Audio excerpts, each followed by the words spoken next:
Hello everyone, कसे आहेत सर्व? आय होप एकदम मस्त असणार. आज आपण सगळ्यात इम्पॉर्टंट टॉपिक म्हणणार. मोस्ट ऑफ करून रिक्वेस्ट होती की तुमचा जो बी फार्मसी सेकंड सेमिस्टरचा जो बायोकेमिस्ट्री त्याच्यावरती इम्पॉर्टंट क्वेश्चन कशा प्रकारे विचारले जातील.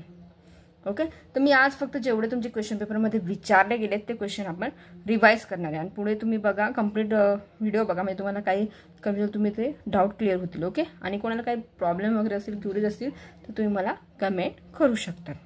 चला आता मग स्टार्ट करूया. आता बघा, तुमचं ते युनिट फर्स्ट आहे बायोकेमिस्ट्रीचं सांगते मी.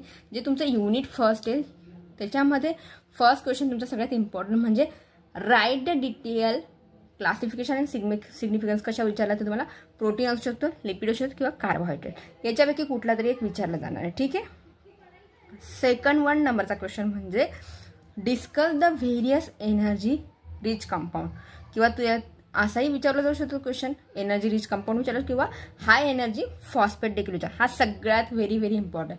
मी जिथं व्हेरी इम्पॉर्टंट लिहिलं आहे ते तुमचे सगळ्यात इम्पॉर्टंट क्वेश्चन आहे. ठीक आहे, तर तुम्हाला हा करायचा जे क्वेश्चन हा विचारला गेला आहे 2 to 3 टाइम्स.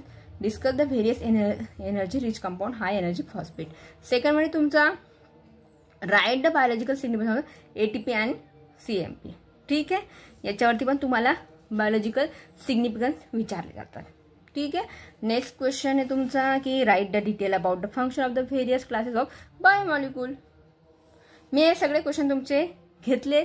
तुम्ही जर तो व्हिडिओ बघितला असेल तर तो बघा, मग तुमचे डाऊट क्लिअर होतील. ठीक आहे. नेक्स्ट क्वेश्चन आहे ह्याच चॅप्टरमधला, युनिट फर्स्टमधला, की explain the term of bioenergetic, define the concept of free energy. याच्यावरती पण तुम्हाला क्वेश्चन विचारला जातो. मोस्ट ऑफ करून तुमचे हे 100% विचारले जाणारे क्वेश्चन आहे. ओके, त्याला मिस करू नका. सेकंड आहे युनिट नंबर सेकंड. सगळे क्वेश्चन बघायचे. युनिट नंबर सेकंड तुमचं very very very very important आहे, कारण की याच्यातून मोस्ट ऑफ सगळे क्वेश्चन विचारले गेलेले आहेत. हां, विचारले जाण्यासारखे क्वेश्चन आहे. एक तर तुमचं आहे की डिफाईन द TCA सायकल किंवा क्रेब्स सायकल किंवा सायट्रिक ॲसिड सायकल. याच्यापैकी कुठला पण विचारला गेला म्हणजे एक कुठलाही विचारू शकतो, तुम्हाला घुमून फिरू काय पण विचारू शकतो. TCA सायकल पण विचारू शकतं, त्याला आपण क्रेब्स सायकल पण असतो आणि सायट्रिक ॲसिड पण. तुमची जे सायकलचे घेतले मी ऑर्गॅनिक केमिस्ट्रीमध्ये ते पण एकदा चेक करून बघा. ठीक आहे. नेक्स्ट आहे तुमचा की define the glycolysis pathway along with the significance. Glycolysis पाथवेवरती पण विचारला जातो, कारण की चॅप्टरच तुमचा ना. ठीक आहे, त्याच्यावरती सिग्निफिकन्स वगैरे विचारले जाऊ शकतात. नेक्स्ट क्वेश्चन आहे तुमचा व्हेरी इम्पॉर्टंट म्हणजे तो म्हणजे इलेक्ट्रॉन ट्रान्सफर चेन, किंवा तुम्ही त्याला म्हणतात की ऑक्सिडेटिव्ह फॉस्फोरिलेशन म्हणतात. ठीक आहे, हा पण तुमच्या सगळ्यात इम्पॉर्टंट क्वेश्चन आहे.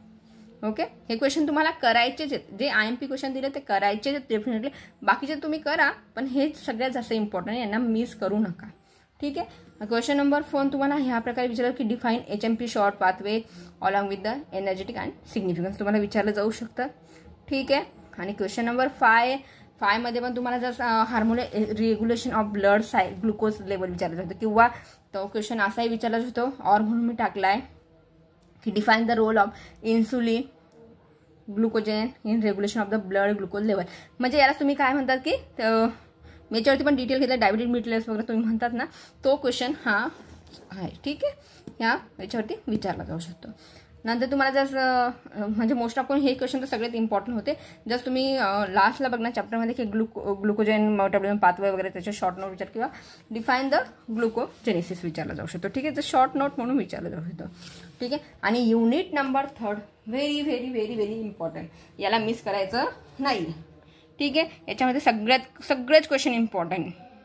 एक तर तुमचा आहे की explain the beta oxidation of the fatty acid. Second तुम्ही सांगू शकता right the detail about the general reaction of amino acid. कशाबद्दल विचारलं त्याने? Amino acid with significance of the decarboxylation reaction किंवा ट्रान्सअमिनेशन किंवा डिअमिनेशन. याच्यापैकी कुठला तरी एक विचारला जाऊ शकतो. ठीक आहे. नेक्स्ट आहे तुमचा इम्पॉर्टंट, सगळ्यात इम्पॉर्टंट म्हणजे आता तुम्ही बघितलं की क्वेश्चन फर्स्टमध्ये की explain the beta oxidation of the fatty acid सगळ्यात इम्पॉर्टंट टॉपिक आहे. ओके, अँड देन नेक्स्ट तुम्ही सांगू शकता की व्हेरी इम्पॉर्टंट क्वेश्चनमध्ये की युनिट नंबर 3 मध्ये की formation and utilisation of the ketone bodies आहे, किंवा एक्सप्लेन द किटोलिव्हर. ठीक आहे, हा पण इम्पॉर्टंट क्वेश्चन आहे. नेक्स्ट तुम्ही एक very very very very important सांगते, कारण की हा भरपूर वेळेस विचारला गेलेला आहे. Okay, define the urea cycle significance and this order of the urea cycle. ठीक आहे, याच्यावरती तुम्हाला एक्सप्लेन करायचं. हा सगळ्यात इम्पॉर्टंट टॉपिक आहे. ओके, नेक्स्ट आहे तुमचा क्वेश्चन नंबर 5. म्हणजे ह्या चॅप्टरमधले जे इम्पॉर्टंट आहे, कारण की चॅप्टर नंबर 3 तुमचं व्हेरी इम्पॉर्टंट क्वेश्चन सांगितलं मी. काय सांगितलं? Very important. चॅप्टर नंबर 3 तुम्हाला कंप्लीट करूनच जायचं. असं नाही की तुम्ही चॅप्टर नंबर 4 आणि 5 सोडून देणार, असं करू नका. जे फक्त IMP आहेत तेच क्वेश्चन मी घेतले तर ते करून जा. तुम्ही लास्ट मोमेंटला पण तुम्ही स्टडी करत असणार तरी पण चालणार आहे. ठीक आहे, म्हणजे जे इम्पॉर्टंट क्वेश्चन आहे ते तरी करून जा ॲटलिस्ट. ठीक आहे, पासिंग पुढे तुम्हाला मार्क्स भेटू शकतात. एक हे तुमचा याच्यातला राहून जातो म्हणजे cholesterol and conversion of the question to the ग्लिक ॲसिड. ठीक आहे, हा पण इम्पॉर्टंट क्वेश्चन आहे. मोस्ट ऑफ करून काही विचारला तर नाही गेला आहे, पण तुम्ही करून ठेवा कारण की क्लोरेस्टेरॉल विचारला जाऊ शकतो. ठीक आहे, आता युनिट नंबर 4. आता युनिट नंबर 4मध्ये पण व्हेरी इम्पॉर्टंट क्वेश्चन कुठले ते बघून घेऊया. ठीक आहे, right the detail about the salvage the pathway of purine and pyrimidine biosynthesis. ठीक आहे, यावरती पण मी कंप्लीट डिटेल तुम्हाला नोट्स अवेलेबल करून दिली आहे, तर तो व्हिडिओ बघितल्यानंतर तो बघा. ओके, आणि सगळ्यात इम्पॉर्टंट क्वेश्चन म्हणजे रिप्लिकेशन ऑफ द DNA. ठीक आहे, explain the replication of DNA. हा पण तुमचा सगळ्यात इम्पॉर्टंट टॉपिक आहे. कुठला सांगितला मी? एक तर तुमचा salvage pathway of the purine pyrimidine biosynthesis आणि explain the replication of the DNA and write down the structure and function of the DNA आणि RNA. तर तुम्हाला करूनच जायचं आहे. ठीक आहे, DNA RNA कारण चॅप्टरच तुमचं ते स्टार्ट होतं, तुम्हाला ते त्याच्यावरती काहीतरी एखादा क्वेश्चन ते विचारतीलच.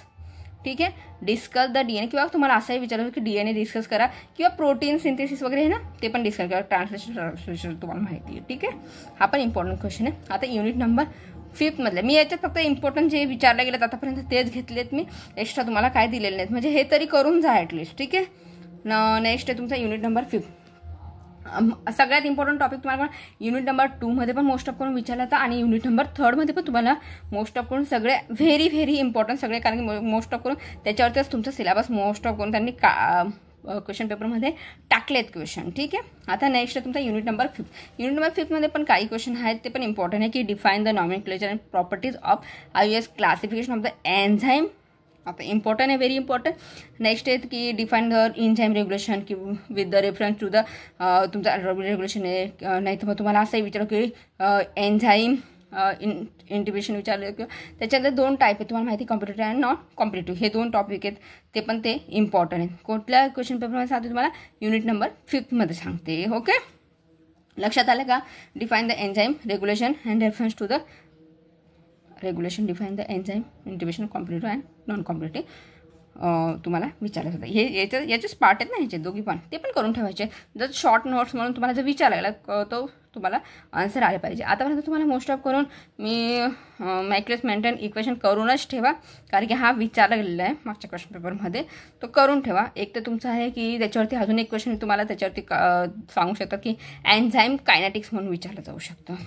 Okay, understand? एन्झाईम कायनेटिक्स वगैरे विचारलं. सगळे ते इम्पॉर्टंट टॉपिक सगळे मी जेवढे पण इम्पॉर्टंट होते ते सगळे घेतलेले आहेत. तुम्हाला काही कन्फ्युजन तुम्ही मला कमेंट करू शकता. आणि हो, चॅनल सबस्क्राईब केलं असेल फ्रेंड तर सबस्क्राईब करा आणि व्हिडिओ जर हेल्प वाटला तर लाईक शेअर करायला विसरू नका. आपल्या फ्रेंड लोकांमध्ये पण शेअर करा. थँक्यू सो मच वॉचिंग दिस व्हिडिओ. जय हिंद, जय भारत.